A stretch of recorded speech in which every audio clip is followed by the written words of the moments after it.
Memang tebal. Tapi kalau nampak Kak Feri tak gosok lagi guys. Nampak tak? Dia dah bersih sendiri. Okey, sekarang ni kita betul-betul di kandang buaya. So tak percaya tengok tu sana tu. Itu ada buaya tembaga. Ni adalah tempat dia bermain-main. Jadi kita nak cuci dia punya tempat ni. Tempat ni kalau nampak licin dan berlumut tebal. Kalau nak cuci pakai tembak air biasa memang tak hilang lah. Jadi Kak Feri nak buktikan dengan sabun padang lantai ni boleh jadi macam simen asal dia. Kita buktikan sama-sama. Okey. Wow. Kak Feri guna banyak sikit lah sebab lumutnya tebal dan sah. Tapi kalau nampak Kak Feri tak gosok lagi guys. Dia dah bersih sendiri. Tengok kami tak gosok langsung lagi. Dah luntur dah. Hanya dengan turunkan saja sabun padang. Ni belum gosok lagi ya? Belum gosok langsung gosok sedikit lagi. pun. Cuba kalau Kak Feri gosok anja sikit.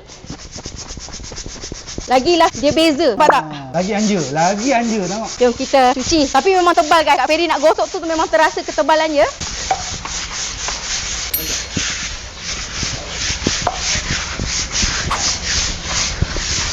Kak Feri, selepas kita cuci yang lumut ni, kita jalan sini dah tak licin tau. Betul. Rasa selamat sikit lah. Betul, terus tak licin. So boleh bantu saya nak spray dah tu tak licin lagi dah. Berkesan atau tidak, nanti kita curahkan dengan air nanti kita tengok macam mana. Ya. Jom.